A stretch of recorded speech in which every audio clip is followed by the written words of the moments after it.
Hi, and welcome to Heat Energy on the Move. How does heat affect matter?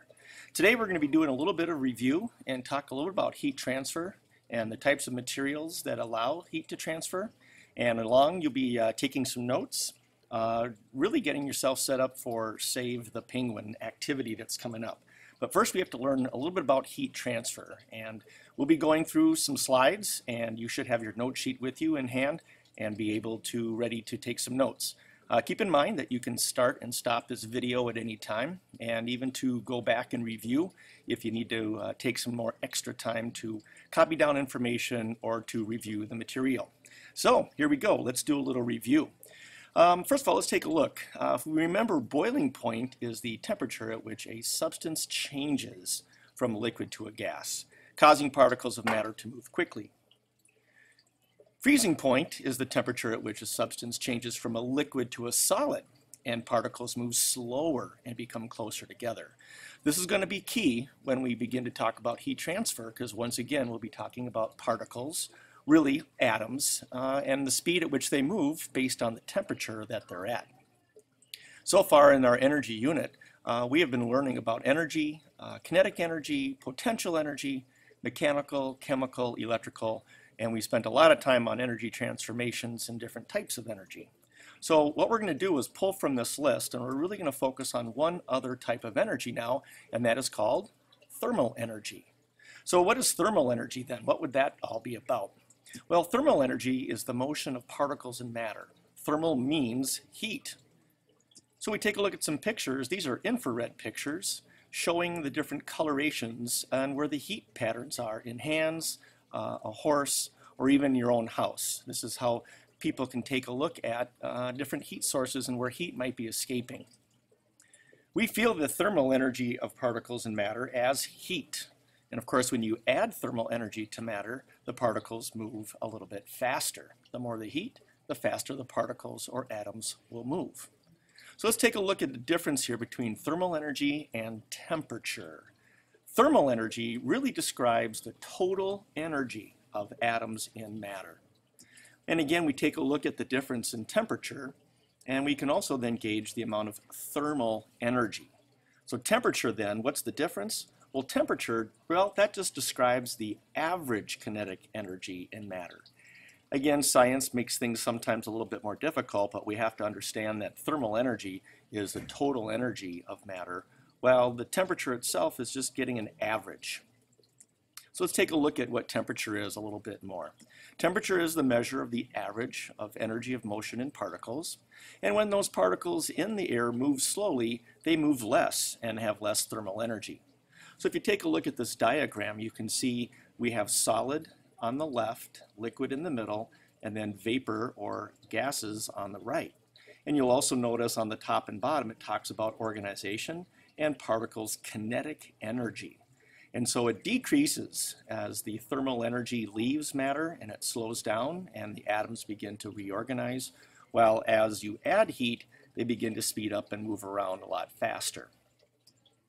So how do we measure temperature? We really have a number of ways that this can happen, but basically we use what is called a thermometer.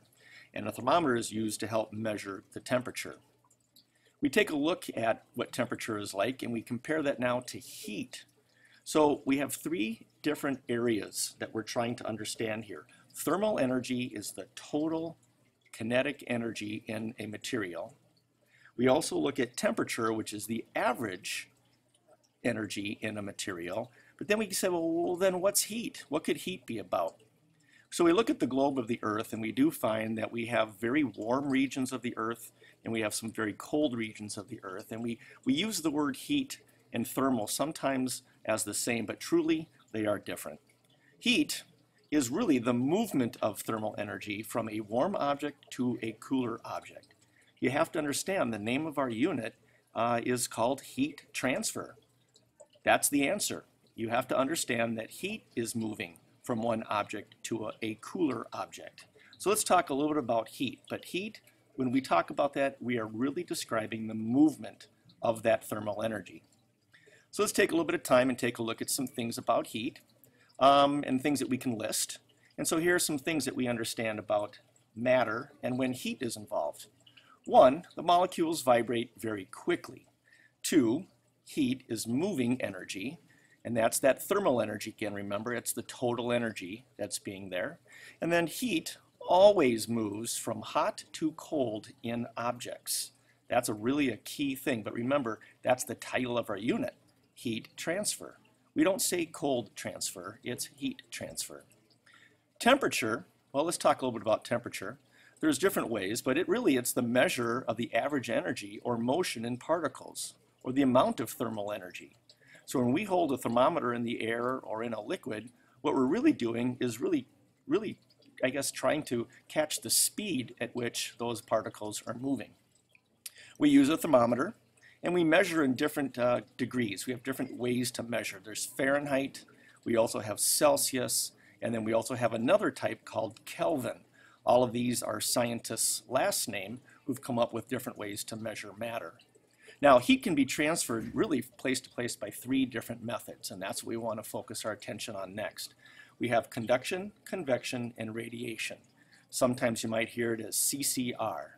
Conduction and convection involve particles, but radiation really involves what is called electromagnetic waves, and we'll hopefully try to explain this for you.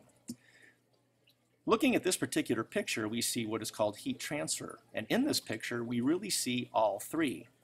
We have convection, and you can see the movement of heat within matter. Usually it's just air or water. We have conduction. You can see the person is actually holding onto the handle of the pot. And then radiation, which means we can feel the heat without having to touch. We can feel the heat rising up over the flames of the boiling pot. Let's take a look at the first one. It's called conduction. Conduction, we take a look at these pictures. How do they describe? What do you see happening here? What do you think the person did in those pictures? Of course, it says caution, do not touch, right? So when we talk about conduction, really it's the transfer of heat by direct contact between objects or particles. It might be touching a car on a hot summer day, or touching a hot pot, or maybe on the stove.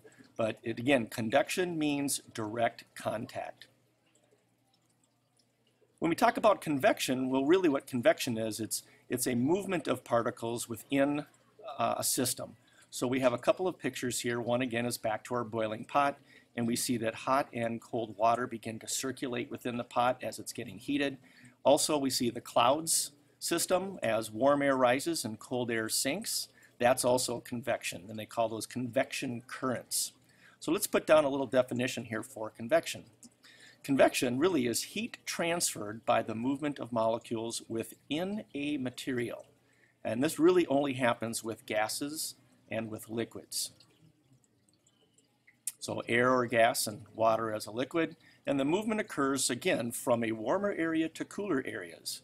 And as we learned from our past unit, in wind energy, this is how wind is generated as air begins to get heat and cooled on our planet. Next, let's move on to radiation. Radiation, this is the electromagnetic energy. Radiation is really coming from the sun, and it's traveling through empty space. So this form of radiation, or light radiation, really is what powers our Earth. And you can see that in these pictures again, we've got radiation being given off by the different colors of the house. And then we also have a boy at a picnic roasting a hot dog. And so we cook by radiation too. We put food and things like that overheat, and that's what helps cook our food. So let's take a look at what radiation is for a definition. One, basically it's just heat transferred through space. Light is able to travel 93 million miles, gets here in about 8 minutes, and we're able to feel about 1% of the total sun's energy, but it's enough here to help power our planet. And really, it's those sun's rays that are causing our sunburn. So let's do a quick little quiz here and see what you know up to this point already. At what point does temperature measure? What happens if you add thermal energy to matter? If the particles in matter move faster, what has happened to the temperature? And number 4, when thermal energy is removed from water, what happens to the temperature? So let's take a moment and have you think about those, and then we'll check back in just a second. All right, we're back. Let's take a look at the first one. What does temperature measure? What happens if you add thermal energy to matter? If the particles in matter move faster, what has happened to the temperature? And when thermal energy is removed from water, what happens to the temperature? Well, number one, temperature measures the average energy of motion of particles in a piece of matter. Two, the particles will move faster. That's simply what will happen. Again, as we add heat, it will move faster. Number three, the temperature rises. Again, as we add more kinetic energy into it, we create more and more movement, and that creates temperature rising. And of course, the temperature goes down for number four. So hopefully those are the answers that you put in for yours. And you can always double check and go back and look at the previous slides to confirm these answers. Now, for the final part of it, we have to take a look at materials. One of the very important parts of our next unit called Save the Penguin is we're going to learn about how we can really stop conduction, convection, and radiation. But there are two very important words that help us understand how heat can be transferred. The first one is called a conductor. So a conductor is a type of a material that will transfer easily. Metals are often a good conductor of this type of transfer. For the most part, brass, aluminum, cast iron, copper, steel, these are all pretty much different types of materials that will conduct and allow heat to transfer easily. But we also know that there are types of materials that won't as well. And those are called insulators. And so an insulator is a material that do not transfer heat easily. And that would actually include liquids, gases, and even certain materials. I mean, that's why we use a hot pad, right? To take a pizza out of the oven, is we're using something to protect us from the heat transfer itself. Well, this should finish up our notes for the day. We hope that you got enough information. And remember, always go on to My Science and make sure that you also check out the videos. There's a really good interactive web page that you can also use to help give you more examples and get ideas, and even get some more notes taken down as you begin to explore what we mean by heat transfer. I guess the last thing that we'd like you to do is to make some home observations.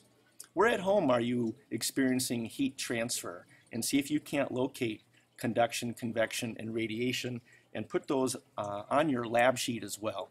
Where is it that you find going on in your home, or maybe just outside in your everyday, that you're able to experience conduction, convection, and radiation?